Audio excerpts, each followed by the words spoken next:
बहनों, मैं शैलबाला शर्मा मेरे चैनल जीवन की सरल शैली में आपका स्वागत करती हूँ।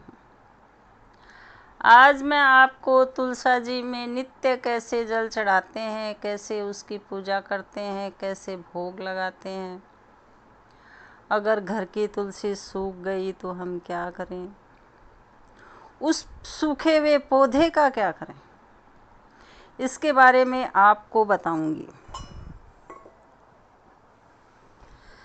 सबसे पहले हमें स्नान करना चाहिए, साफ सुथरे कपड़े पहनना चाहिए। उसके बाद ये देखना चाहिए कि तुलसा जी कहाँ रखें, कहाँ स्थापित करें। वास्तु के अनुसार तुलसा जी घर के ईशान कोण में स्थापित करें, नहीं फिर उत्तर दिशा में या पूर्व दिशा में।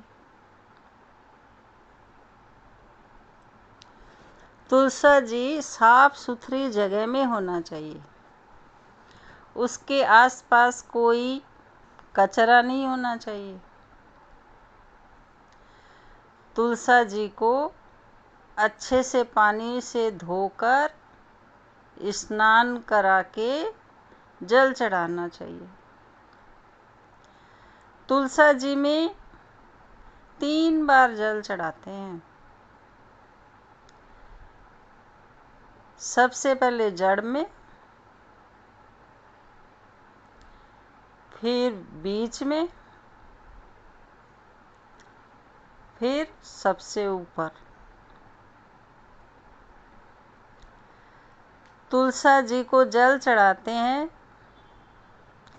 तो तुलसा जी के 8 नाम लेते हुए जल चढ़ाना चाहिए। तुलसा जी के 8 नाम हैं वृंदा, वृंदावनी, विश्व पूजिता, विश्व पावनी, पुष्पसारा, नंदिनी, तुलसी, कृष्ण संगिनी।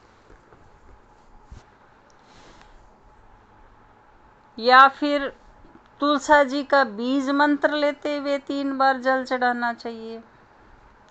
तुलसा जी का बीज मंत्र है ओम ह्रीं क्लीं च वृंदा विद्महे,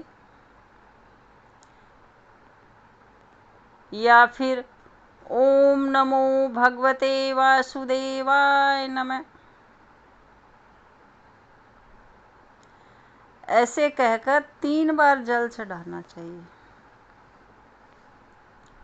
कहते हैं कि तुलसा जी की जड़ में ब्रह्मा जी का वास होता है,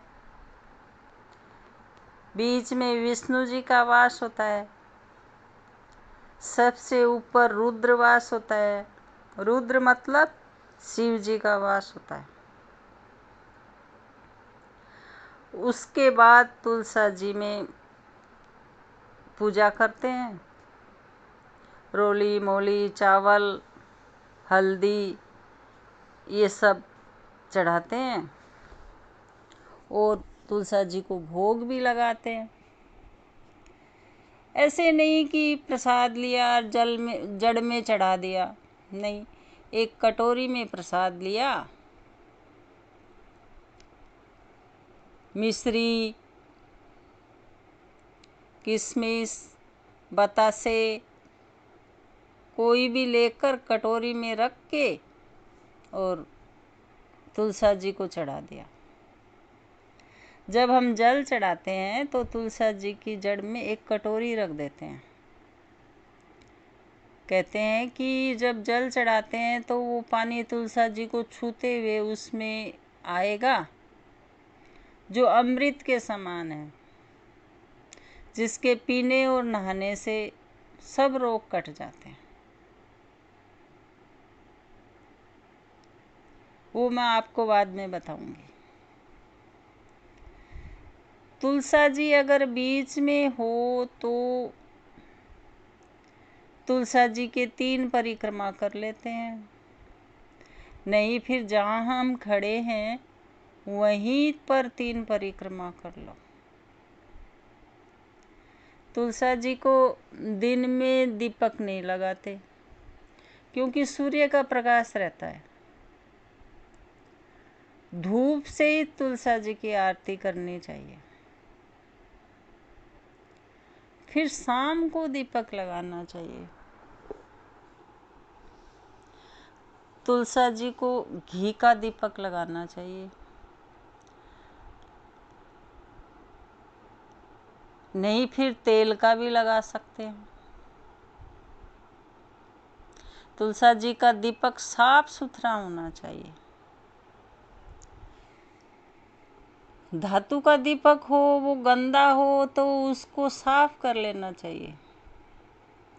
अगर मिट्टी का दीपक हो, वो गंदा हो तो उसको बदल लेना चाहिए, विसर्जन कर देना चाहिए और नया दीपक ले आना चाहिए।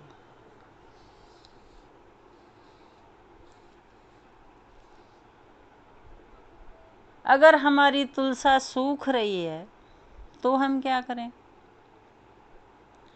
तो उसकी जगह हमें शुक्रवार को नई तुलसा स्थापित कर देनी चाहिए।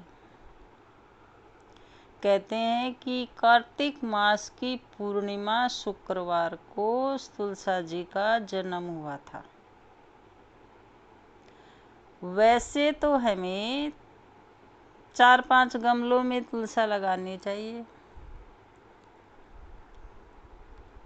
क्योंकि शालिग्राम को भोग लगाते हैं तो तुलसा जी जिसकी पूजा करते हैं उसमें से तोड़नी नहीं चाहिए। तोड़ने के लिए हमें दूसरी तुलसा रखनी चाहिए। और शालिग्राम जी को भी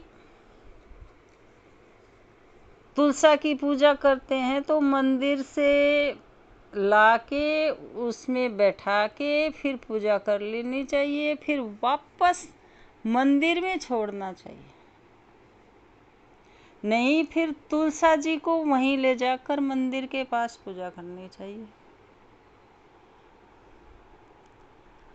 तुलसा जी, शालिग्राम जी और शंख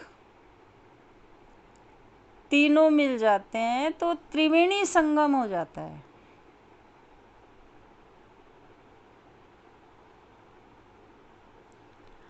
अब घर की तुलसी सूख गई तो उसका क्या करें?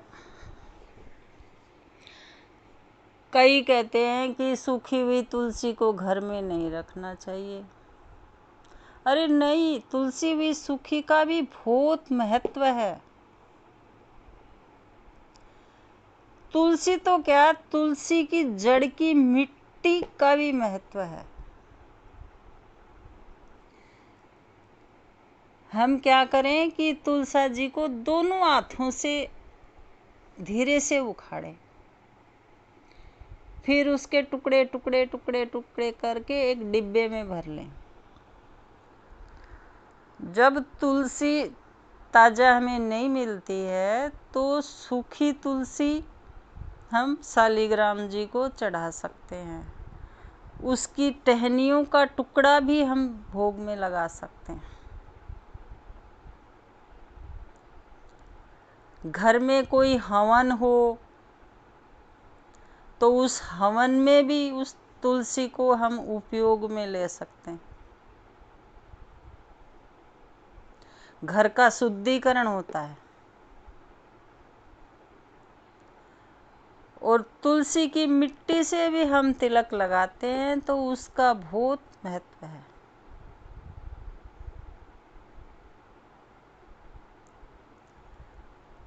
ये छोटी कटोरी जो हमने तुलसा की जड़ में रखी थी जिसमें पानी गिरा था, उस कटोरी का पानी लेके सब लोगों के सर पर डालना चाहिए, पूरे घर में छिटकना चाहिए। वास्तु के अनुसार घर का शुद्धिकरण होता है। ये वीडियो बहनों आपको पसंद आई हो तो शेयर करें, लाइक करें, कमेंट करें ताकि मेरा हौसला बढ़े। मैं आपको अगली वीडियो बनाकर